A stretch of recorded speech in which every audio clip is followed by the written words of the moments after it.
नमस्ते, आप सभी का स्वागत है आज के इस कार्यक्रम में और आज हमारे साथ हैं ओंकार चौधरी जी और धीरेन्द्र पंडित जी। बात करेंगे हम समसामयिक विषयों पर और इस समय जैसा कि आप देख रहे हैं कि मैं अपने स्टूडियो में नहीं हूँ और लखनऊ से आपसे संबोधित हूँ और धीरेन्द्र जी और ओंकार जी वो अपने-अपने स्थान पर हैं। तो स्वागत कर रहा हूँ आपका धीरेन्द्र जी और ओंकार जी से आरंभ करता हूँ। ओंकार जी, आज पार्लियामेंट का सेशन आरंभ हुआ, लेकिन फिर से गतिरोध हो गया, जबकि इस बार कोई ऐसा विषय भी नहीं दिख रहा है विशेष जिससे लगता था कि साहब कि कोई गतिरोध हो सकता है, कोई किसी वॉशिंगटन पोस्ट में, किसी न्यूयॉर्क टाइम्स में कोई ऐसी खबर भी नहीं छपी, उसके बाद भी गतिरोध हो गया। 2014 से हम यही नाटक नौटंकी तो देख रहे हैं और आज प्राइम मिनिस्टर ने कह भी दिया कि ड्रामा अगर आपको करना है तो आप बिहार में तो कर चुके नतीजे आने के बाद, कुछ समय बाद इसका मौका आपको बंगाल में भी मिलेगा, वहां भी ड्रामा कर लीजिएगा। बड़ा दिलचस्प ये रहा कि आज प्रधानमंत्री ने ये ऑफर कर दिया कि आपको अगर मुद्दे सूझ नहीं रहे हैं तो मैं आपको कुछ टिप्स देने को तैयार हूं। यानी प्राइम मिनिस्टर अब विपक्ष को ट्यूशन देने के लिए भी तैयार हैं, अपनी सेवाएं देने के लिए भी तैयार हैं। लेकिन कुल मिलाकर के उनका जो 11 मिनट का उद्बोधन था, जो हर नए संसद सत्र के पहले दिन मीडिया से बात करने की एक रवायत है प्राइम मिनिस्टर की, उन 11 मिनट में उन्होंने जिस तरह आज विपक्ष को धोया है, मैं कह सकता हूं कि कभी अतीत में शायद ही किसी प्रधानमंत्री ने, खुद नरेंद्र मोदी ने भी इस तरीके से तो किसी को नहीं धोया, विपक्ष को कभी नहीं धोया। और उन्होंने एक तरीके से ये बता दिया, ये संकेत दे दिए कि इस सेशन में भी वो बख्शने वाले नहीं हैं और शायद 2 कदम आगे बढ़ करके वो इस बार बैटिंग करने वाले हैं, फ्रंट फुट पर जिसको कहते हैं, चौके छक्के जड़ने के मूड में हैं। और ये जो ताकत है, ये जो बल है, कभी प्राइम मिनिस्टर को मैंने अहंकार में नहीं देखा है कि हम जीत रहे हैं तो हम अहंकार पाल लें, लेकिन आत्मविश्वास जिसकी कमी महसूस हो रही थी लोकसभा चुनाव के नतीजों के बाद, वो तो अब काफूर हो चुकी है, वो तो खत्म हो चुकी है। और ये मुझे लगता है कि इस देश की जनता ने उनको भरोसा दिया है और उस भरोसे के बल पर ही वो, देखिए आपके, वो डोनाल्ड ट्रंप से भी टकराए हैं, अमेरिका जैसी महाशक्ति से। 4 मौके थे जो अवेल कर सकते थे, चीजों को थोड़ा नॉर्मलाइज कर सकते थे, मुलाकात हो सकती थी, नहीं की, बुलाने के बावजूद नहीं गए। पार्लियामेंट से वक्फ संशोधन बिल पारित करवाना और जो जो विरोधी ममता बनर्जी से लेकर के तमाम दूसरे लोग जो कह रहे थे, घुड़कियां दे रहे थे, धमकियां दे रहे थे, लागू नहीं होने देंगे इसको। अब आप देखिए 3 दिन पहले क्या हुआ है, ममता बनर्जी की सरकार में नोटिफिकेशन जारी कर दिया गया और उसको लागू करने के आदेश पारित कर दिए गए। तो ये सब क्या हो रहा है? और बिहार में जिस तरीके से इनकी मजम्मत हुई है, जिस तरीके से इनकी कहना चाहिए कि पिटाई छिताई हुई है, और वही हुआ जो महाराष्ट्र में हुआ था, और महाराष्ट्र में भी वही नतीजा आया जो हरियाणा में आया था। इसके बाद दिल्ली जीतना, और अब इशारों इशारों में प्रधानमंत्री का ये कह देना कि जरा ये जो आप आंसू बहा रहे हैं थोड़े से बचा करके रखिए, बंगाल के लिए भी, वहां भी जाकर के आपको अभी ड्रामा करना है। तो ये उनका आत्मविश्वास दर्शाता है, संजय जी। जी, तो बिल्कुल मज़े की बात है और धीरेन्द्र जी ने भी देखा कि एक दिन पहले ये कहा जा रहा था कि साहब कि हमें एसआईआर पर डिस्कशन चाहिए, तो एसआईआर पर डिस्कशन करने के लिए तो तैयार है। एसआईआर पे डिस्कशन में ऐसा क्या करेंगे? एसआईआर का तो अभूतपूर्व एक सफल प्रयोग बिहार में हो चुका है। धीरेन्द्र जी। संजय सर नमस्कार, और तमाम दर्शकों को भी नमस्कार। दरअसल दो ही तरीके होते हैं लोकतंत्र में, चूंकि एक तो आपके पास है कि आपको जनता समर्थन दे, दूसरा कोर्ट से आपको पता चले। सुप्रीम कोर्ट ने एसआईआर पे आप जिस जिस बहस की बात करना चाहते हैं, देखिए वो लीगली आप कहीं ठहर नहीं रहे हैं। जनता आपकी बातों पर यकीन नहीं कर रही, वो एसआईआर के साथ खड़ी है। ये आप बिहार की सड़कों पर देख चुका, बिहार के उसमें देख चुके, आपकी यात्रा निकल चुकी, वोट अधिकार जनाधिकार यात्रा, 65 लाख लोगों को मार गिराया और इन सब हटा दिया साहब चुनावी रैली से, चुनावी सूचियों से गायब कर दिया, मतदाता सूचियों से।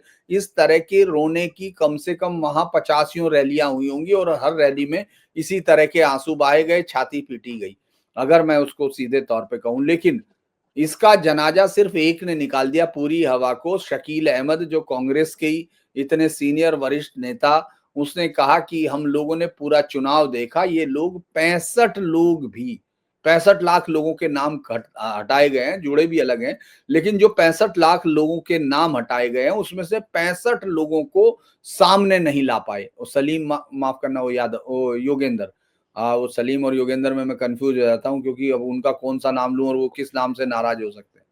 तो वो जो योगेंद्र यादव है, जो इतने बड़े धीमे बोल के सुप्रीम कोर्ट को, मतलब मुझे लगा पता नहीं कैसे सुप्रीम कोर्ट में उनकी आवाज आई होगी, लेकिन उन्होंने जिस तरह का स्टाइल दिखाने की कोशिश की कि ये लोकतंत्र की हत्या या तमाम चीजें, वो अदालत में कुछ देर भी नहीं टिक पाई। वो लोगों से इनको सीधा चैलेंज, आपको याद होगा कि राहुल गांधी के साथ कुछ लोगों को मिलवाया गया था उससे पहले, और वो सब मरे हुए लोग थे उनके मुताबिक, एसआईआर में मरे हुए लोग थे, लेकिन वो तमाम लोग, एसआईआर के मरे हुए लोग, कोर्ट में नहीं पहुंच पाए। वो सिर्फ चाय तक पहुंच पाए, चाय बिस्किट खाए और उसके बाद वो वापस अपने लोग चले गए। उन्होंने कहीं शिकायत करने की जरूरत महसूस नहीं की। आप इतनी बुरी तरह आप मतलब कई बार क्या होता है कि लोकतंत्र में हम लोग ये हमेशा कहते रहे, और मैंने इतने साल तक जर्नलिज्म की तो यही होता था कि बैलेंस होता है लोकतंत्र में, अपोजिशन की बहुत बड़ी ताकत होती है, लेकिन उस लोकतंत्र में उस झूठ की कैसे ताकत खड़ी हो सकती है, जो अगर कोई जरा सा भी ओपन होके दिमाग खोलता है तो सड़क पर जाने पर उसको पता चल जाता है कि यहाँ चल क्या रहा है। आप पूरे चुनाव में देखिए, अगर बिहार का चुनाव था, आपको तमाम चीजें, इतनी बड़ी लड़ाई कांटे की, ये सब हो गया, वो हो गया, और जनता की निगाह में वो बिल्कुल साफ, बिल्कुल क्लियर।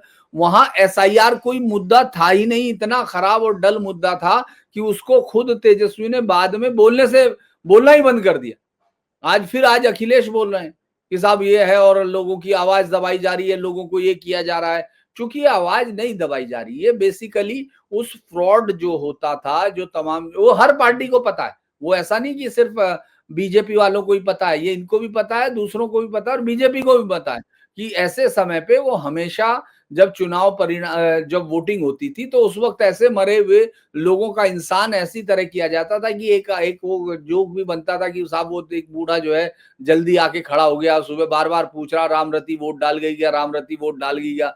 और वो आदमी जो वोट कर रहा वो झल्ला पड़ा, कहने लगा अरे यार तुम डाल गई, तुम बार बार क्यों परेशान कर रहे हो। तो अरे उसने कहा कि जब मेरे साथ मरी थी तब तो 25 साल हो गए, लेकिन हर साल आवे वोट पे वोट डाल जा। तो वो जो है मैं आज उसे लेके ही जाऊंगा। तो इस तरह की जो ये जो कहानियां हैं, इन सबको ये लोग समझते नहीं कि आम आदमी इनसे ज्यादा समझदार है, इनकी बात तक नहीं समझे, मिनिमम पे लाके पटक दिया, लगभग 2010 को दोहरा दिया। तो वो तो जनता से स्वीकृति मिल गई। अब चूंकि चुनाव उत्तर प्रदेश में होना है, बजाय इसके, मैं तो ये मानता हूं कि अखिलेश कम से कम तेजस्वी से ज्यादा बेहतर समझ रखते होंगे। उनको अपने मुद्दे शार्प करने चाहिए, उनको तैयार करना चाहिए कि वो योगी आदित्यनाथ के लॉ एंड ऑर्डर, उनके जो ट्रिलियन डॉलर की इकोनॉमी, अयोध्या, और जो मिर्जापुर, ये मथुरा, इन सबके डेवलपमेंट प्लान के बीच में से कोई वो निकालें। वो बजाय इसके एसआईआर जैसे मुद्दों का, मतलब ये लगता है, अब कम से कम मैं एज ए रिपोर्टर जमीन पर घूमने के बाद ये महसूस करता हूं कि उनके पास कोई काट है नहीं। प्रधानमंत्री मोदी की जो अपील है, मैं बिहार में जाने के बाद दोबारा रीअफ़र्म हुआ कि उसका मुकाबला अभी इस एरेना में कोई लीडर नहीं करता है, ना पक्ष में ना विपक्ष में। तो वो अगर आके ये कह रहे हैं कि रोना धोना बंद करो, उसके आप देखते हैं मल्लिकार्जुन खड़गे फिर उसी तरह के शब्दों के साथ कि वो घमंडी है और ये तमाम चीजें, मतलब ड्रामा करता है, ये सब शब्दों के साथ वो जब आते हैं तो लगता है कि उनके पास ना मुद्दे हैं ना कुछ है। एसआईआर पर बहस नहीं हो सकती है, ये सबको मालूम है कि कैसे वो भी संवैधानिक संस्था है, इससे पहले भी हो चुकी, संविधान से निर्मित है। आपको उस पर अगर बहस का कोई वो है तो आप जनता के बीच में जाए रहे। अच्छा, ऐसा क्या बोलेंगे संजय जी जो आपने कोर्ट में नहीं बोला हो, आप अपनी जेब में छिपाए घूम रहे होंगे और कह रहे होंगे कि हम सुप्रीम कोर्ट में तो बहस हो ही चुकी है ना। मैं यही कह रहा हूँ कि और अभी भी चल रही होगी, अभी भी होना है, आप उसमें दीजिए। आप अभी केरल पे बोलेंगे, केरल में चूंकि 2 को है, फिर उसके बाद कल है, शायद केरल में कल ही है, इसके बाद फिर आपको तमिलनाडु पे बोलना है और फिर आपको आखिर में जाके 12 को भी 9 को भी बोलना है। तो बहस के तो 3 समय आपको मौके मिलते रहेंगे, तो आप ये क्यों समझ रहे हैं? आप ऐसा क्या बताना चाहते हैं उन दीवारों को संसद की, क्योंकि आदमी तो पढ़ ही रहे हैं।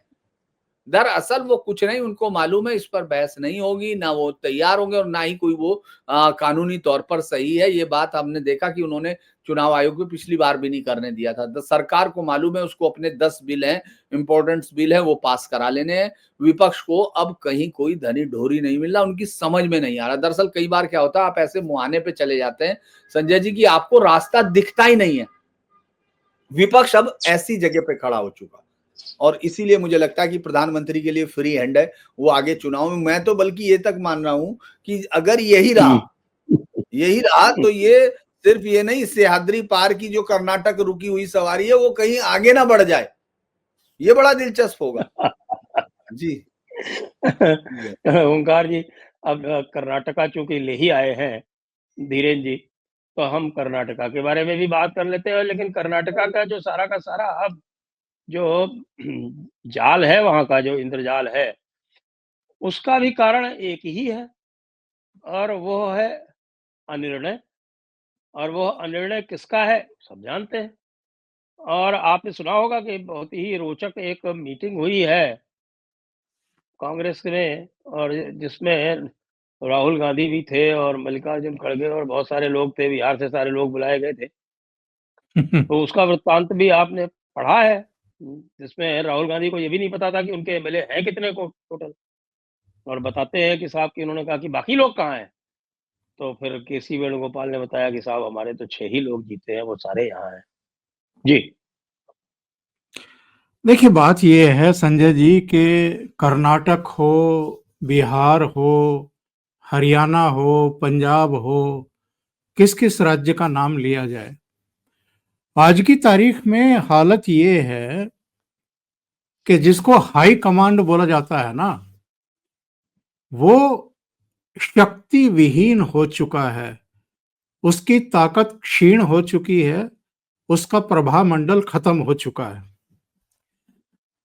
अगर आप किसी को कैप्टन बना दें टीम में और उसका परफॉर्मेंस जो है वो सौरव गांगुली जैसा हो जाए, कई पारियों में वो रन ही ना बना पाए, टीम को ठीक तरीके से संयोजित ही ना कर पाए, प्रेरित ही ना कर पाए, क्योंकि आपका अपना परफॉर्मेंस बहुत पुअर है, इसलिए आप कैप्टन का जो एक ओरा होता है या जो एक प्रभाव होता है टीम पर, वो भी खत्म हो जाता है। तो ये तो कांग्रेस पार्टी और पार्टी के सारे नेता और कार्यकर्ता, संगठन सभी देख रहे हैं कि राहुल गांधी कितने चमत्कारी नेता हैं, कितने करिश्माई नेता हैं, इनके नेतृत्व में पार्टी का क्या कबाड़ा हुआ है, जानते सब हैं, बोलते नहीं हैं। और आज की हालत ये है कि कई दिग्गज जो राज्यसभा के तलबगार थे, जिनको सपने आते थे कि राज्यसभा में तो हम पहुंच जाएंगे, वो राज्यसभा में भी नहीं पहुंच पा रहे हैं। तो ताकत इतनी क्षीण हो चुकी है इन लोगों की। फिर कर्नाटक में जिन डीके शिव कुमार को एक बड़ा कंट्रीब्यूटर माना जाता है, कांग्रेस के कोष के जो कुछ खास चेहरे हैं जो कोष को समृद्ध करते हैं या कोष के बाहर भी कुछ नेताओं को समृद्ध करते हैं, ऐसे लोगों में डीके शिव कुमार की गिनती भी होती है। उनको कांग्रेस के भीतर एक संकट मोचक की भूमिका किसने दी थी? और अगर 2.5 साल पहले जब सिद्धारमैया मुख्यमंत्री बने थे 2023 में किसी समय, उस समय अगर कोई वादा किया गया था डीके शिव कुमार से, तो वो पूरा क्यों नहीं किया जा रहा है? कांग्रेस के भीतर भी और सो कॉल्ड इस हाई कमांड में भी एक्चुअल में कई गुट बन गए हैं अब। सोनिया गांधी का एक अपना गुट है, राहुल गांधी का अपना गुट है, और प्रियंका वाड्रा अब जब उनकी मर्जी आती है वो कैमरों पे आती हैं या इनकी मुहिम में शामिल होती हैं। जब उनका मन नहीं होता है वो सामने आती नहीं है, इनकी मुहिम में भी, इनके कार्यक्रमों में दिखाई नहीं देती हैं। वो एक कहावत है पुरानी, कंगाली में आटा गीला। तो इस समय सिचुएशन एक्चुअल में वही हुई पड़ी है। कर्नाटक का फैसला ये लेने की स्थिति में ही नहीं है। ये अलग अलग राज्यों में गुटों को बढ़ावा देकर के, कुछ सिरों को, कुछ चेहरों को बढ़ावा देकर के पहले ही काफी सत्यानाश कर चुके हैं, और उसका उत्कृष्ट उदाहरण पंजाब था। कैप्टन अमरिंदर सिंह ही 2017 में कांग्रेस को लेकर के आए थे, और उनसे ऐसी खुंदक पाल ली दोनों भाई बहनों ने कि फिर सिद्धू को बढ़ावा देकर के वहां पूरा कबाड़ा कर दिया कांग्रेस पार्टी का, सरकार का। और चन्नी ने जो गुड़ गोबर किया है वो सबके सामने है, और बाद में कांग्रेस का भी जो कबाड़ा हुआ है वो सबके सामने है। बलराम जाखड़ के बेटे भी चले गए, उसके बाद आपके बेअंत सिंह के पोते भी चले गए, कैप्टन अमरिंदर भी चले गए, सब कांग्रेस छोड़ करके चले गए। और जो संकेत अभी धीरेन्द्र जी दे रहे थे, कर्नाटक में भी अगर कुछ हो जाए, क्योंकि वहां इस समय जूतों की ताल बटी हुई है, और कोई उनको कह दिया दोनों को कि आप नाश्ते पे खुद मिलिए और खुद ही जो आपके सीधे हुए हैं इनको सुलझा लीजिए, इसमें आपकी कोई मदद नहीं करेंगे। तो ये सिचुएशन जब किसी पार्टी में पैदा हो जाए तो फिर तो भली करे भगवान। जी जी धीरेन्द्र जी, तो ये तो देख लिया आपने। तो आप तो राहुल गांधी की नेतृत्व क्षमता के बारे में भी 2 शब्द आपकी तरफ से भी। दरअसल ऐसा पहला मुकाबला हुआ होगा जिसमें राहुल गांधी के बाद ये पता चला उन दोनों मुख्यमंत्री उप मुख्यमंत्री को कि उन लोगों को आपस में नाश्ता कर लेना चाहिए, क्योंकि उनके बीच में जो लड़ाई है वो इडली और डोसे का जो एक समन्वयपूर्ण बंटवारा है वो न करने की वजह से है। इसीलिए आपने देखा दोनों ने इडली डोसा बाकायदा बांट के खाया, सबके सामने दिखाया, और इससे केरल की पूरी समस्या हल हो गई। ये वो माफ कीजिए, कर्नाटक की पूरी समस्या हल हो गई। हालांकि राहुल गांधी इसको केरल की समस्या भी समझ के पूछ सकते हैं अगली मीटिंग में कि केरल का क्या हुआ, डीके शिव कुमार ने सही से कर दिया कि नहीं कर दिया, वो ये भी कर सकते हैं। जब वो उनको ये मालूम नहीं है कि हमारे पास सिर्फ 6 ही जीत के आए हैं, जहां वो इतनी शानदार और बहुत ही फैंसी जिन्होंने एक वो चलाई, मतलब चुनाव अभियान चलाया जिसमें वो जूतों सहित मछलियां पकड़ने उतर गए, पानी में कूद गए, जूतों सहित वो मखाने ढूंढने लगे। इतने मतलब इतनी शानदार जो एक कैंपेन जो इस देश में कम से कम इस देश की जनता ने कभी नहीं देखी होगी।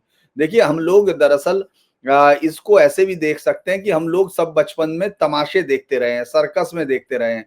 तो सर्कस में जो सबसे बेहतरीन जोकर होता है, हम लोग उसके उस पर तालियां जरूर बजाते हैं, लेकिन उस जैसे बनते नहीं है। तो हमारी जो तालियां हैं, हम लोग ये कोशिश जरूर कर रहे थे कि भाई राहुल गांधी एक बेहतर और सर्कस दिखाएं, राहुल गांधी और बेहतर सर्कस दिखाएं। उनके तमाम लोग यही सोच रहे हैं, क्योंकि आप ये सोच के देखिए कि जिन लोगों के बीच में, जिस फैक्शन के बीच में लड़ाई चल रही हो, जिसके विधायक यहाँ तक आ रहे हो, जहां विधायकों में साइन करना की कोशिश हो रही हो, वहां बैठ के नाश्ते पे वो खुद सुलझा लेंगे। अगर वो सुलझा लेते तो धीरेन्द्र जी, ताजा खबर ये है कि अब शिव कुमार ने मुख्यमंत्री को अपने घर पे नाश्ते पे बुलाया है। लड़ाई वही हो रही है, आप ये जान ही नहीं रहे। लड़ाई यही हो रही है कि किसी ने शादी में 2 इडली ज्यादा खाई हुई है, तो उन इडलियों का फैसला हो रहा है कि तुम मेरे यहाँ 2 खा लो फालतू।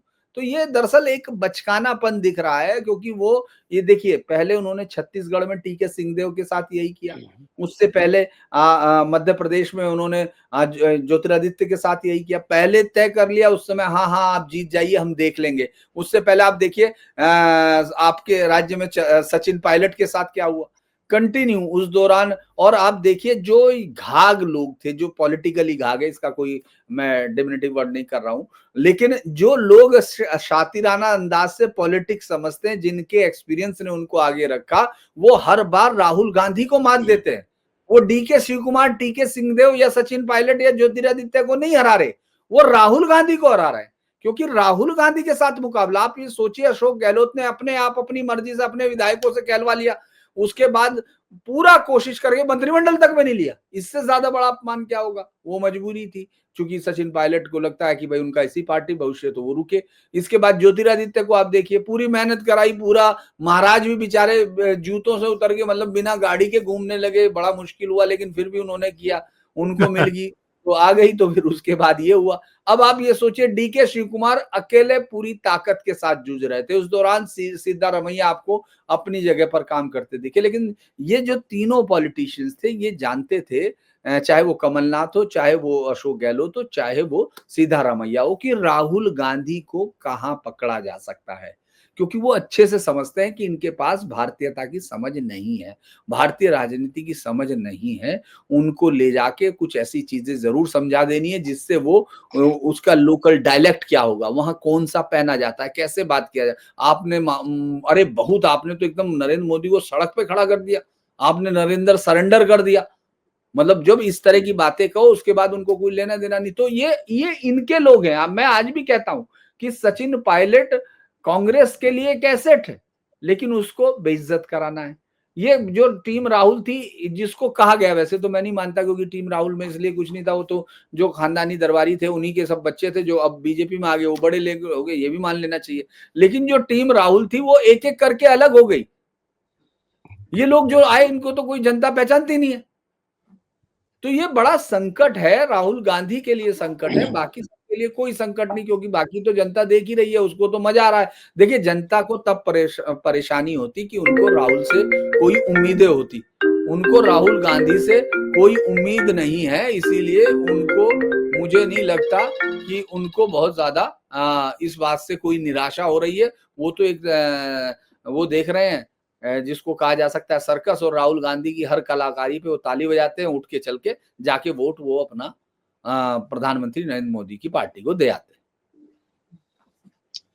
जी, अब थोड़ा चलते हैं बंगाल और असम की तरफ, क्योंकि अब यदि देखा जाए तो अगले राउंड का जो चुनाव होगा, उसमें कम से कम कांग्रेस का जो टेस्ट है और बीजेपी का भी जो टेस्ट है, जो आमने सामने का टेस्ट है, वो असम में है। बंगाल की भी बात करेंगे हम, लेकिन अब असम की स्थिति में क्या चल रहा है, थोड़ा सा जानते हैं हम ओंकार जी से।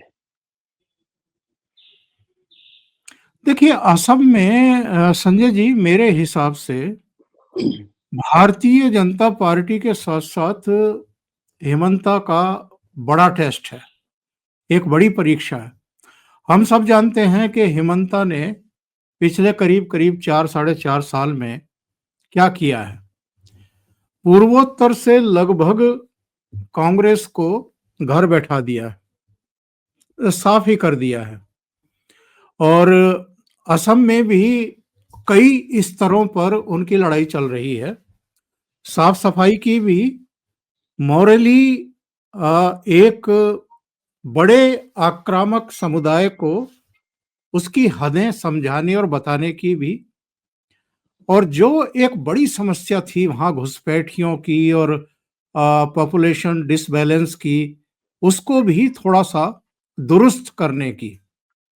अब कुछ लोग मुद्दा बना रहे हैं, वही योगेंद्र यादव जैसे लोग, उनके इंटरव्यूज पड़े हुए हैं कि साहब देखिए कितना बड़ा चमत्कार हो रहा है, पूरे देश में एसआईआर हो रहा है सिवाय असम के, और ये आप देखिए कि कैसा बीजेपी और चुनाव आयोग के बीच में एक मिला जुला मैच चल रहा है। जब ये इस तरह के ज्ञान दे रहे होते हैं लोगों को या अपने समर्थकों को, तब बड़े शातिर तरीके से तथ्यों को और सच्चाई को छुपा देते हैं। ये भूल रहे हैं या लोगों की आंखों में धूल झोंक रहे हैं कि वहां पर तो सुप्रीम कोर्ट के आदेश से काफी समय से एक एनआरसी ही चल रही है और वो मुहिम जब तक पूरी नहीं हो जाती है तब तक एसआईआर का मतलब क्या है। और एसआईआर ऐसा भी नहीं है कि असम में होगी ही नहीं, वो दूसरे तरीके से होगी, दूसरा उसका एक मैकेनिज्म बनाया गया है। पर असम की चूंकि 10 साल से वहां बीजेपी की सरकार अब होगी, जब चुनाव हो जाएंगे तो 10 साल हो जाएंगे। पहले सोनोवाल साहब थे और अब हिमंता है, और हिमंता बहुत आक्रामक अंदाज में मुहिम छेड़े हुए हैं। हिमंता के बारे में खुद राहुल गांधी कुछ ज्यादा ही आक्रामकता दिखा चुके पिछले दिनों। उन्होंने यहां तक कह दिया कि आप इनको जेल जाते हुए देखेंगे। तो जैसा बड़बोलापन है और जैसा अनुभवहीनता है, या जिस हम कहें कि कुछ ऐसे परिवेश में पले बढ़े हुए हैं ये कि किसी का सम्मान करना ही नहीं है, किसी के बारे में आप कुछ भी आपको बक देना है, उसका अंजाम क्या होगा, नतीजा क्या होगा और मतदाताओं में किस तरह के रिएक्शन उसके हो सकते हैं, शायद इनको पता नहीं है, अंदाजा भी नहीं है और शायद एक्सपीरियंस भी नहीं है। तो लगातार आप कांग्रेस की ऐसी तैसी करवा रहे हैं, इस तरह के बयान देकर के आप एक बड़े समुदाय को उद्वेलित भी कर रहे हैं, एकजुट भी कर रहे हैं। और हमें नहीं भूलना चाहिए कि इसी असम में राहुल गांधी और उनकी टीम पर जब ये भारत जोड़ो तोड़ो यात्रा पर निकले हुए थे और एक प्रतिबंधित मार्ग पर इन्होंने जबरन बढ़ने की कोशिश की थी, बैरिकेड वगैरह भी तोड़े थे, उस समय इन पर एफआईआर भी दर्ज हुई थी वहां पर। तो ये चिढ़े हुए भी इसीलिए हैं, और एक और चिढ़ने का कारण है इनके पिद्दी के बारे में जो हिमंता बिस्वा शर्मा ने खुलासे किए थे कि जो गेस्ट के लिए बिस्कुट थे प्लेट में, वही बिस्कुट पिद्दी को खिलाए जा रहे थे। उससे भी ये परिवार काफी चिढ़ा हुआ है, खासतौर से राहुल गांधी, क्योंकि हिमंता ने ये कहा था कि हमारी बात कम सुन रहे थे और पिद्दी को ज्यादा महत्व दे रहे थे, उनके साथ ज्यादा खेल रहे थे ये। तो उससे भी दो ही चीजों ने बड़ा भारी नुकसान पहुंचाया मेरी दृष्टि में राहुल गांधी के कुल कैरियर को। एक अर्णब गोस्वामी को इंटरव्यू देने का फैसला और दूसरा पिड्डी से खेलना, जिसका रहस्य उद्घाटन हिमंता बिस्वा शर्मा ने किया था कि ये कुत्तों के साथ ज्यादा कंफर्टेबल हैं, पार्टी के नेताओं को इतना सीरियसली नहीं लेते हैं। और बाद में अपने कुछ कृत्यों से उन्होंने साबित भी किया है। एक दो जगह कुछ और इंटरव्यू आए, एक राजदीप सरदेसाई का इंटरव्यू भी आया था कि वो गोवा आए, गोवा के कार्यकर्ता बहुत प्रफुल्लित थे कि चलो अपने नेताओं से मीटिंग होगी, अपने नेता से बातचीत होगी और हम कुछ समय बिताएंगे। लेकिन पता लगा कि राहुल गांधी एयरपोर्ट से अपने किसी मित्र के यहाँ निकल गए और फिर काफी समय उन्होंने उसके कुत्ते के साथ बिताया। तो ये सारी चीजें जो निकल करके सामने आती हैं और लोग बताते हैं मजे लेकर के, तो इससे पता चलता है कि भाई आपका माइंडसेट क्या है। वरना बिहार में जब सारे विपक्ष आपके सामने खड़ी हुई पूरी फौज भारतीय जनता पार्टी की टॉप टू बॉटम चुनाव प्रचार कर रही थी, आप एक तालाब में मछली पकड़ रहे थे उस समय जाकर के, और फिर आप कृष्णा वल्लभ से और वेणुगोपाल से पूछते हैं कि सारे विधायक आए नहीं क्या? उन्होंने कहा कि बैठे तो हैं ये सारे सोफे में, जितने भी बैठे हैं इधर ही जीत। तो भाई आप अगर मछली पकड़ेंगे, आप अगर कुत्तों से प्यार करेंगे जाकर के, तो फिर नतीजे भी ऐसे ही आएंगे। तो मुझे लगता है कि असम में 10 साल की एंटी इनकम्बेंसी है, ये बात ठीक है, और एक सेक्शन वहां ऐसा है, मेरी भी मुलाकातें हुई हैं, कुछ बातें हुई हैं लोगों से, जो शायद हिमंता को वहां पसंद नहीं करते हैं। शायद उनकी शैली या उनकी अनुपलब्धता या कुछ है। 3-4 लोग ऐसे मिले और आपके जयपुर समिट में ही 1-2 लोग मिले थे, उन्होंने बताया जो असम से आए थे। उन्होंने कहा कि हेमंता को लेकर के वहाँ पार्टी के कार्यकर्ताओं में और संगठन में ही थोड़ा-सा खींचातानी है, लेकिन वो पसंदगी नापसंदगी हर जगह होती है और ख़ास तौर से संगठन की तो हम बात ही क्या करें, उसमें तो हर तरह के लोग होते हैं। बहुत सारे लोग हैं जो पसंद करते हैं, बहुत सारे लोग हैं जो कई कारणों से नापसंद करते हैं। अब आप विनय कटियार का क्या कहेंगे? विनय कटियार एक ज़माने में श्री राम आंदोलन से जुड़े हुए थे, फायरी थे। अभी जब ये धर्म ध्वजा फहराने का कार्यक्रम था, उससे पहले उनका एक इंटरव्यू आया और बड़ा उल्टा-सीधा वो कह रहे थे। तो ऐसे लोग हर जगह हैं। भारतीय जनता पार्टी में भी हैं, संघ में भी हैं, हर जगह हैं, कांग्रेस में भी हैं, दूसरी जगहों पर भी हैं। लेकिन असम में इतना आसान चुनाव इस बार नहीं होगा, ऐसा मेरा मानना है। हालाँकि हेमंता ने काफ़ी वहाँ प्रयास किया है और परिश्रम किया है। ये पिड्डी की बात पे याद आया धीरेन्द्र जी कि ये पिड्डी से जो इतना फैसिनेशन है, तो एक जो समुदाय विशेष इस समय जो जिहाद का नारा उठा रहा है, अभी आपके घर के बगल में रहते हैं एक चचा मदनी भी रहते हैं और भतीजे मदनी भी रहते हैं, तो वो जिहाद का नारा दे रहे हैं और जिहाद का नारा दे रहे हैं तो निश्चित रूप से वो कुत्तों को तो पसंद नहीं करते हैं, क्योंकि कुत्ते तो इस्लाम में हराम माने जाते हैं, नजिस माने जाते हैं। तो फिर राहुल गांधी जी जो हैं वो ऐसा काम क्यों कर रहे हैं कि जिससे कि जो हमारे जिहादी कॉल वाले लोग, जिनकी वजह से भारत फला फूला है, और जो ये आज ये भी कहने के लिए तैयार है कि अगर तुम्हें हमें मजहब से तकलीफ है तो तुम भारत छोड़ के कहीं और चले जाओ,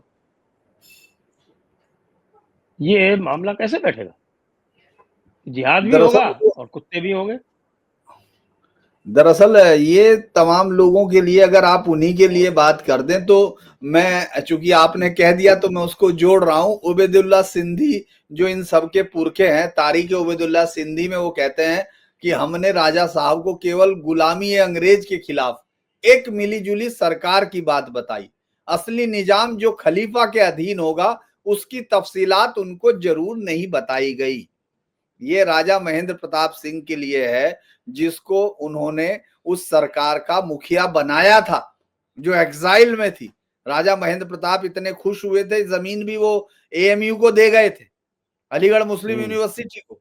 और ये मैंने उनके खत आपको बता दिया, चूंकि आपने पूछा और मैंने कल ही एक प्रोग्राम किया था कि पूरा कंप्लीट की डिसेप्शन क्या होता है, देवबंद क्या है, इसको कैसे समझा जाएगा। दरअसल वो इस समय जिस तरह से इस देश में वक्फ को लेकर इस सरकार ने थोड़ा एक आगे बढ़ के कदम उठाया, हालांकि उनको कोर्ट में भी आखिरी दम तक टकराना चाहिए, क्योंकि कोर्टों के सहारे ये देश छोड़ा नहीं जा सकता। क्योंकि अगर ये देश छोड़ा जाएगा तो याकूब और उन तमाम यासीन और उन तमाम लोगों को आपको जरूर रात को 2 बजे सुनवाई के लिए मिलता रहेगा, तीस्ता सीतेवाद के लिए बेंच बनती रहेगी व्हाट्सएप पे। ये सब अगर उन पर छोड़ा जाएगा तो ये जो पूरी की पूरी लड़ाई अगर आप देखेंगे, ये गौर करेंगे, तो ये इसलिए है क्योंकि एक आखिरी उनका जो किला बचा है। अगर आप 2 बार से लगातार जब असम में सरकार बन रही है, जहां 34% अपने आप को कहते हैं, तो उसके बाद जो 30% है, 33% सरकार है जहां बंगाल में, वहां भी बन सकती है बीजेपी। और जो वक्फ बाई यूजर है वो खत्म हो गया तो कहानी खत्म हो गई, पूरा सबका सब साफ उड़ जाएगा। तो वो लड़ाई अब अपने अस्तित्व को बचाने की है। बंगाल चुनाव की हार से पहले वो लोगों को ये बता देना चाहते हैं, खासतौर से बंगाल के लोगों को बड़ा भयभीत करना जिहाद की चीज से और ज्यादा होता है। और क्योंकि बंगाल मेरी नजर में अकेला ऐसी जगह है जहां आप देखेंगे लगातार जब से परसिक्यूशन है, जब से पहली बार वहां फुटप्रिंट बख्तियार खिलजी के पड़ते हैं या किसी के पड़ते हैं, तब से आज तक वहां ये दिखता है। तो ये सिर्फ धमकी वहां नहीं है। राहुल गांधी उनके लिए, मुझे लगता ही नहीं कि राहुल गांधी अब कुछ है। राहुल गांधी से कहीं और बात चली गई है। राहुल गांधी अब उनकी नजर में नहीं है। राहुल गांधी तो मुझे लगता है कि चूंकि राहुल गांधी के पास तो देने के लिए जमीन भी नहीं है, अगर वो ले लें, क्योंकि नेशनल हेराल्ड उन्होंने खुद ही ले लिया, बजाय राहुल गांधी ने कहा भाई तुमको क्यों दूं, मैं खुद रख लूंगा। तो नेशनल हेराल्ड को वक्फ नहीं कर देते। हाँ, ये नहीं, वक्फ मांग सकते थे, अब वो निराश हो गए इसीलिए तो वो कर रहे हैं। ये आइडिया आपने दिया है, मुझे लगता है ये आइडिया जरूर बाहर तक जाएगा। आपने आज एक बहुत क्रांतिकारी आइडिया दिया है। इससे मुझे लगता है कि उनको देवबंद में बुला के जिस तरह श्रीमती इंदिरा गांधी का मंच थोड़ा नीचे बनाया गया था, क्योंकि बराबर नहीं हो सकती कोई महिला, वहां जो हुआ था 78 77 में बाकायदा, तो उनका मंच थोड़ा नीचे रखा गया था। तो ऐसे उनका मंच थोड़ा नीचे रख के उनसे नेशनल हेराल्ड अगर वो वक्फ को देंगे तो उनका भाषण सुना जा सकता है। लेकिन उसमें वो क्या बोलेंगे, ये हमारी जो ये जिसको क्या कहें कि अप्रगतिशील जो सरकार है, रिग्रेसिव जो गवर्नमेंट है, उसने तो अब कह दिया कि साहब की जो नॉन मुस्लिम है वो वक्फ कर ही नहीं सकते। अब बताइए, इससे भी ज्यादा कोई अधोगामी लेजिस्लेशन हो सकता है? नहीं, कभी नहीं हो सकता, क्योंकि इस देश में तो देखिए आप 1,90,000 बीघा एकड़ जमीन जो है वहां है बंगाल में, उतनी जमीन आपकी उत्तर प्रदेश में है। अब ये जमीन में 70% झगड़ा उसमें उन्हीं अधोगामी हिंदुओं का या उन लोगों का है जो ये कह रहे हैं कि नहीं ये साहब हमारी जमीन है, या उस पर मुकदमा कर रहे हैं। ऐसा कभी हो सकता है? 1500 साल पुराने गांव में अगर सारे मंदिर वक्फ ने कह दिया उनके हैं, भले ही वो उसको अभी 1400 साल पूरे ना हुआ इस्लाम के, तो आपको मान लेना चाहिए। आप चूंकि जब सवाल करते हैं तो आप, मुझे नहीं लगता कि आप रह जाते हैं उनके बीच में, आप सवाल कर रहे हैं। आपकी बातचीत में मुझे लग रहा है कि आपको भी माना नहीं जाएगा, क्योंकि आपकी बातचीत में अकल का दखल हो रहा है। तो राहुल गांधी और मैं नहीं मानता कि राहुल गांधी अकल का दखल सबसे आइडियल राहुल गांधी है, क्योंकि वो कहते हैं कि दखल तो तब करेंगे जब अकल होगी, तो वो इस चक्कर में पड़ ही नहीं रहे हैं। नहीं, अकल वालों को तो वो अपने आसपास भटकने ही नहीं देते। तो फिर दखल ही नहीं होगा, तो इसीलिए जो ये कह रहे हैं कि शशि थरूर का क्या हाल कर रखा है। हाँ, शशि थरूर 2 मीटिंग में आए नहीं, वो समझ गए कि उनको ना वो बिहार का मान ले कि आप बिहार के चुनाव में क्यों नहीं गए थे। वो ये भी कह सकते हैं, क्योंकि शशि, मुझे लगता है कि देखिए ये जो जमात उलमा हिंद की जो कहानी है, दरअसल ये तब तक बहुत अच्छी लगती थी जब तक इस देश ने, हम जैसे लोगों ने भी, जो गंगा जमनी अचार जो बना हुआ था बहुत ही बढ़िया तीखा, वो रोटियों के साथ खाया।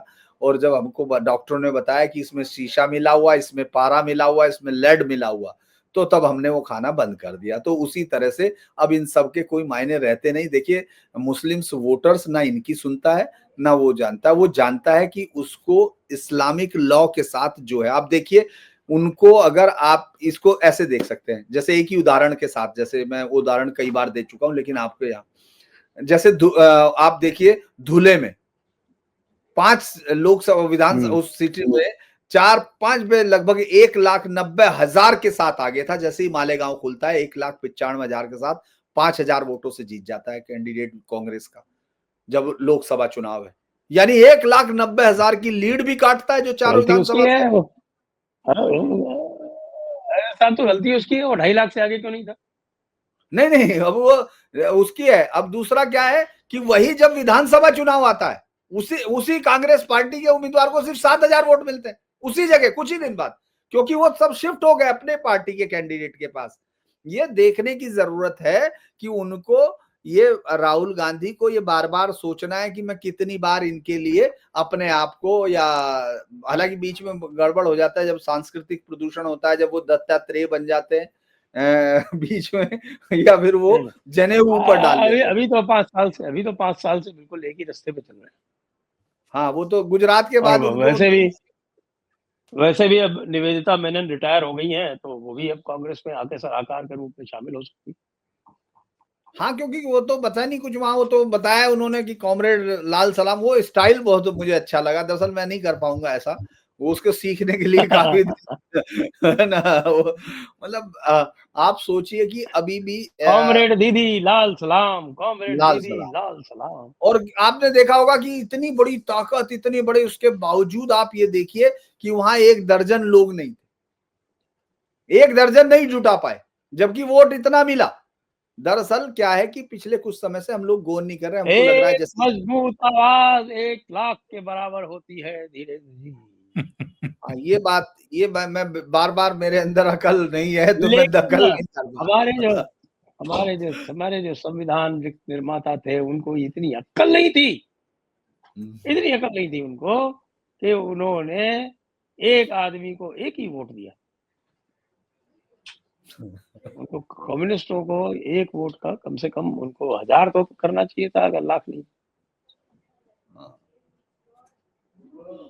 वो ये तो तो दिक्कत बहुत हो बड़ा। गई है क्योंकि बिहार में अब जरा थोड़ा सीधे जाके जरा बंगाल चल के जरा बंगाल की स्थिति का विश्लेषण कर देते हैं। वहाँ के अब चुनाव की चर्चा करने का समय आ गया है। तो मैं सबसे पहले पूछ लेता हूँ ओंकार जी से।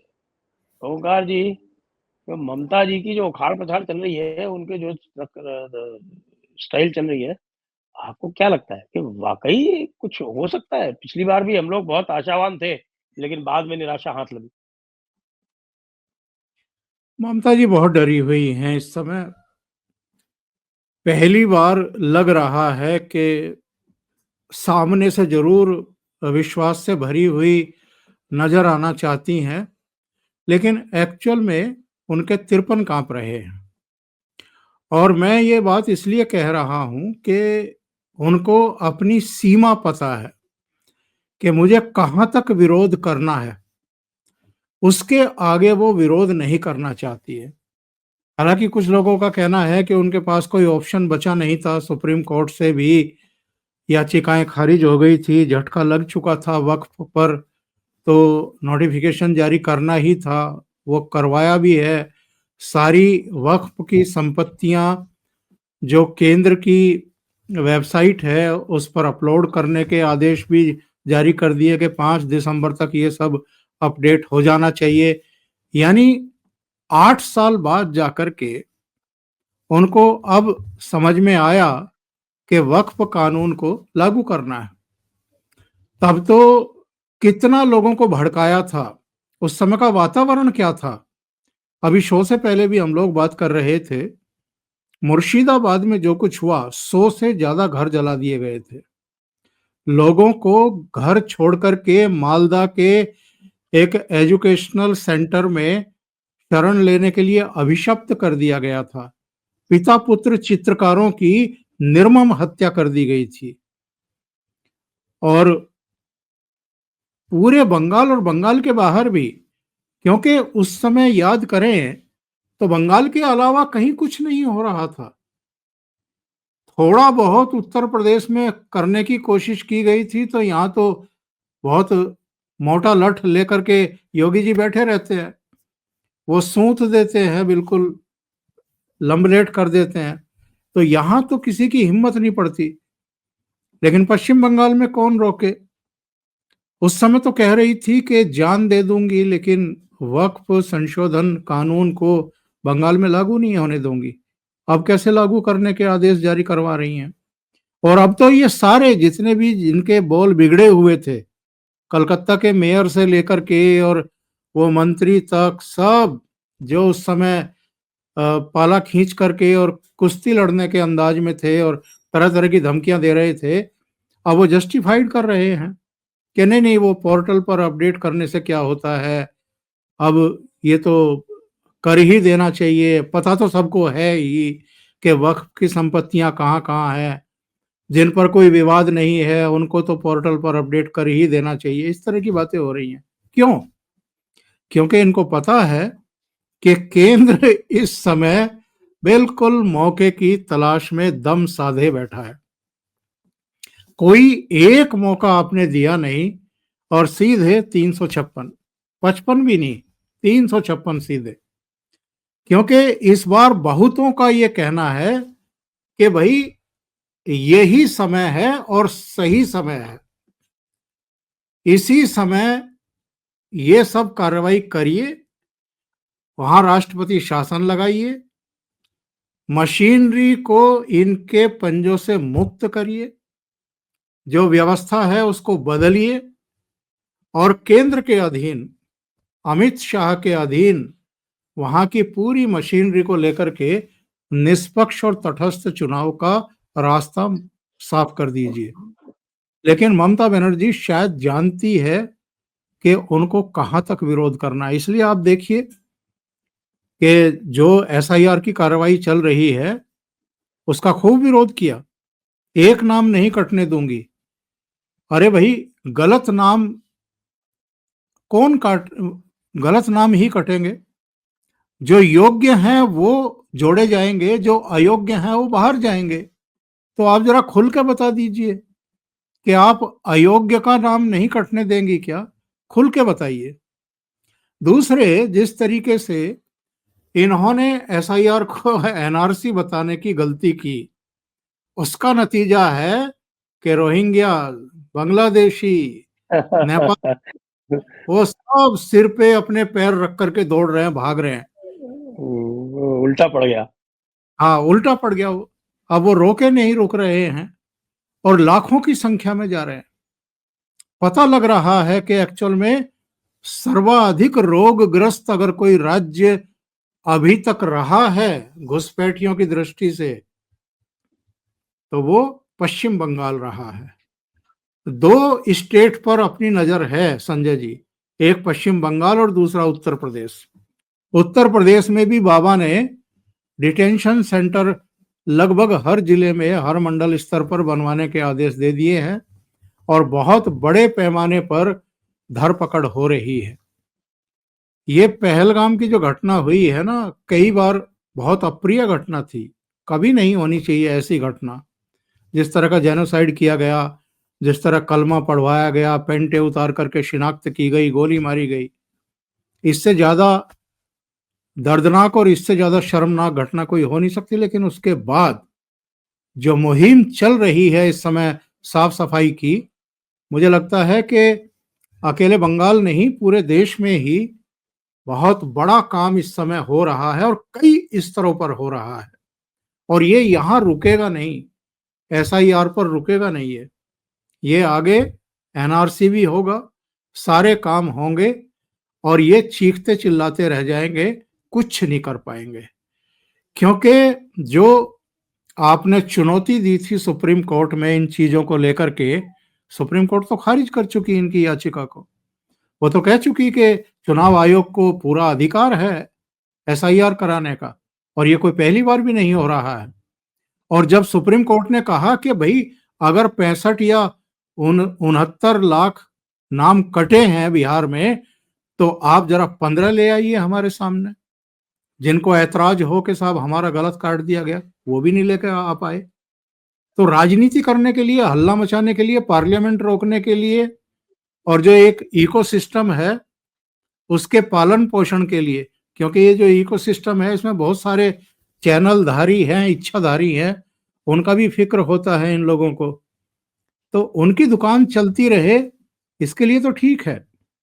लेकिन इससे आगे बढ़कर के आप इसको रोक नहीं सकते, बाधक नहीं बन सकते। और ममता बनर्जी बाधक बनते हुए दिखना ही नहीं चाहती हैं आज की तारीख में। जी धीरेन्द्र जी, एक तो देखिए कि इलेक्शन कमीशन ने भी बड़ी बुरी तरह से टीएमसी के डेलीगेशन को नकार दिया और उनसे यहाँ तक कह दिया कि ऐसा है कि आप लोग बीएलओस को धमकाना बंद कीजिए। दूसरी बात उन्होंने कह दी कि साहब की कॉन्स्टिट्यूशन में ये काम कराने का हक हमारा है और कॉन्स्टिट्यूशन के आर्टिकल 326 में साफ साफ लिखा हुआ है कि कोई भी विदेशी जो है वो चुनाव प्रक्रिया में भाग नहीं ले सकता। और उसके साथ उनको तायद भी कर दी कि भाई आप भी कॉन्स्टिट्यूशन की पालना कीजिए। तो ये तो मामला पूरी तरह से उनके उल्टा पड़ गया और अब ऐसा दिख रहा है कि ममता दीदी वाकई परेशान है। कह रहे हैं कि साहब जो अनऑफिशियल आंकड़े आ रहे हैं वो कह रहे हैं कि 40 लाख तो केवल मृत व्यक्तियों की संख्या है और उसके अतिरिक्त जो संख्या है वो 1 करोड़ के ऊपर जाएगी। जी देखिए, इस बार दरअसल लोग तमाम लोग एक बड़ा प्यारा सा डाटा भूल जाते हैं कि हो क्या रहा। परेशानी उनकी ये नहीं है, ये तमाम चीजें हैं। एसआईआर से कटेगा, उनको मालूम है ये वोट कटे जाने से पहले जिन वोटों को वो हथियार के तौर पर इस्तेमाल करती थी वो गायब हो जाएंगे। ये सबसे बड़ी खतरनाक बात होगी, क्योंकि वो जितनी कम संख्या के वोटर्स वहां होते थे उससे कहीं ज्यादा ऐसे वोटर्स होते थे जो इन मृत व्यक्तियों के, गायब व्यक्तियों के, इन सबके नाम पर वोट डाल रहे थे। सबसे बड़ी एक बड़ी तादाद है ऐसी संजय जी, जो हजारों की तादाद है, जो मिल नहीं रहे हैं, जिनके नाम ही मौजूद नहीं है, उनके कार्ड बने हुए हैं, वो सब थे उसमें शामिल थे। उन लोगों को किसने बनाया, कैसे बना, इस पर बहस कभी बाद में होगी, लेकिन फिलहाल तो आज की डेट में चुनाव के वक्त उनको हटाओ। सबसे पहले तो ये था। और उसके दूसरी बाद बात ये है कि उनको डर एसआईआर से कम, और वो जो फॉरेनर और इमिग्रेशन एक्ट इसके पहले लागू हो गया था उससे ज्यादा है, उसमें तो बड़ी सख्तता है। बिल्कुल। नहीं, वो भाग रहे, वो इसीलिए भाग रहे, जो लोग भाग रहे वो उनको मालूम है। देखिए मैं एक बात बताऊंगा कि हम लोगों को शायद पीएम मोदी पर इतना यकीन है या नहीं, लेकिन बांग्लादेशी भगोड़ों को हमसे ज्यादा यकीन है।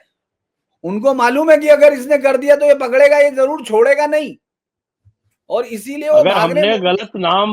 अगर हमने एसआईआर में गलत नाम चढ़वा दिया जी, तो हम निश्चित रूप से पकड़े जाएंगे, ये उनको 7 साल 10 लाख कहां से लाएंगे इतने? तो भाई उन्होंने क्या, वो जो भाग रहे हैं बांग्लादेशी, आपने देखा हुआ किसी के पास पेंट का डब्बा, खाली हुआ पेंट का डब्बा है, किसी के पास वो है सब, तो 10 लाख रुपए कहां जाएगा? वो तो कहेगा इतना तो हम दलाल को दे के आए थे, उसके बाद यहाँ आके किया, अभी ये इतना ले लेगा, इतना तो हम पे है ही नहीं।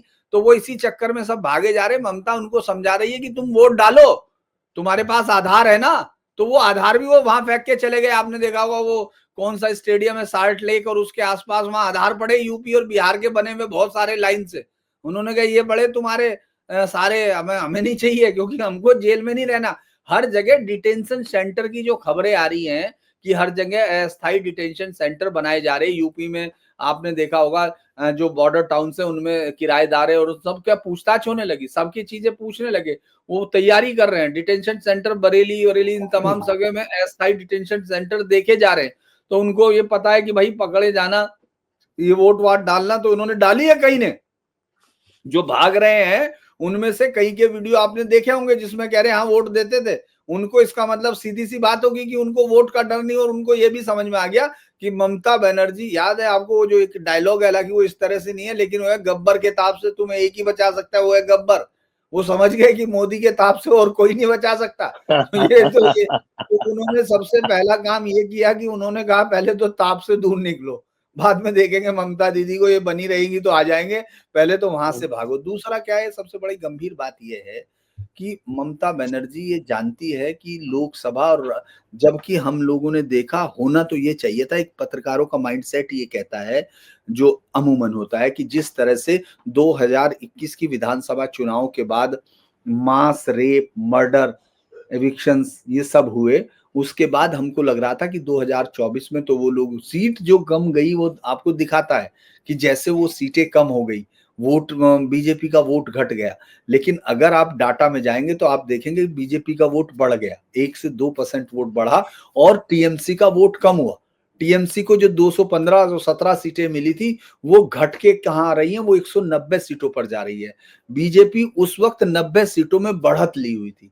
बीजेपी का मतलब इतने इतने ज्यादा अत्याचार के बावजूद अगर उसका वोटर पीछे नहीं हट रहा, तो ये एक सिल्वर लाइन है जो हम नहीं समझ रहे, वो नहीं समझ रहे, लेकिन ममता बनर्जी तो समझ रही है, उसके पास तो आ रहा है। अब सिर्फ ममता बनर्जी के पास, मैं अगर पूरे हिस्सों को, चूंकि आप बंगाल के तमाम हिस्सों को जानते हैं, अगर मैं आपको वो देख के बताता हूं तो आप ये समझ लीजिए कि जो उत्तर बंगाल पूरी तरह बीजेपी का मौजूद किला है, वो लोकसभा के चुनाव में भी हुआ। जंगल महल आदिवासी बेल्ट में बीजेपी को बढ़ते हुए दिख रहा है। उत्तर 24 परगना, हावड़ा, हुगरी का पेरी अर्बन बेल्ट है, वो बीजेपी की नई उम्मीद बन के उभर रही है। अब तक सिर्फ कोलकाता, चूंकि मुस्लिम बेल्ट है और इतनी जबरदस्त तरीके से उन्होंने बचाया हुआ है, उसमें कोलकाता उत्तर, दक्षिण, आप मान लीजिए मुर्शिदाबाद, मालदा का हिस्सा, और दक्षिणी 24 परगना का मुस्लिम बेल्ट। इसके अलावा वहां सब जगह किले में बीजेपी सेंध लगा चुकी है, और आप इसको 24 से आगे बढ़ते हुए देख रहे हैं, क्योंकि तुष्टीकरण तो ऊपर हो रहा है। अब वहां अगर बाबरी मस्जिद बनाने की तैयारी होगी तो वो विधायक अपने लिए तो सीट बना सकता है, क्योंकि वहां तो 77% मुस्लिम है, आप क्या करोगे उसका? वो वहां खुश हो सकते हैं, क्योंकि वो हमेशा कट्टरवादी मुस्लिम से जितना ज्यादा कट्टर बोलता है उसके पीछे उतनी वोट आ जाती है, तो वो उसमें तो खुश है। लेकिन बाकी सब जगह भद्र लोग के अंदर ही लंका लगा देगा वो, क्योंकि अब देखिए ऐसा होता है बहुत दिन तक अगर पानी गिरता है, भले ही हम लोग कुछ भी हैं तो वो पत्थर फट जाता है, पत्थर को पानी से ही काटते हैं हम लोग। आपने देखा होगा रस्सी से निशान पड़ जाता है उसी कुएं की जगत पर। अब कुआं नहीं है तो बच्चे नहीं समझ पाएंगे, लेकिन उस पर निशान पड़ जाता था। तो इसीलिए जो लगातार अटैक हो रहा है, लगातार तुष्टीकरण हो रहा है, लगातार सब चीजें हैं, वो कहीं ना कहीं असर तो आने लगता है। जब काबा इन माई हार्ट जब दुर्गा पूजा के पंडाल में गाया जा रहा हो, तो फिर जो दुर्गा पूजा में कम से कम भले ही वो टीएमसी के टीका लगा के आए हुए हों, उनको मालूम है कि इसका मतलब सही नहीं है। तो ये ममता बनर्जी को मालूम है कि उसको ये वोट बैंक बनाए रखना है किसी भी कीमत पर, क्योंकि 30 और 31-33% जो मुस्लिम वोट बैंक है, अगर आप उससे एक बार हटा दीजिए। और अब जैसे ही उसने ये स्वीकार किया, तो मैं आज सब सारे अखबारों के एडिटोरियल्स देख रहा था, चाहे वो अमृत बाजार हो चाहे कोई से भी, वहां कई सारे अखबारों के जो बंगाल के और इंग्लिश न्यूज़पेपर्स थे, वो इस आनंद बाजार पर वो सब ये कह रहे हैं कि ममता बनर्जी ने इसको एक्सेप्ट करके अपनी हिपोक्रेसी दिखाई, क्योंकि एडमिनिस्ट्रेटिवली यस कह रही हैं और पॉलिटिकली सार्वजनिक मंचों पर मना कर रही हैं। वो उसको जो उम्मीद वाले पोर्टल में जो वक्फ का है, तो उसको मालूम है कि मुझे बनाए इनको रखना है, लेकिन बिखरेगा वहां से भद्रलोक। तो मुझे ऐसा लगता है ममता जी, बनर्जी इसको देख रही है। तो आइए आज की चर्चा को अब यहीं पर विराम देते हैं। सभी दर्शकों को बहुत बहुत धन्यवाद, ओंकार जी को और धीरेन्द्र जी को भी बहुत बहुत धन्यवाद। जय हिंद, जय भारत, वंदे मातरम। वंदे मातरम। वंदे मातरम।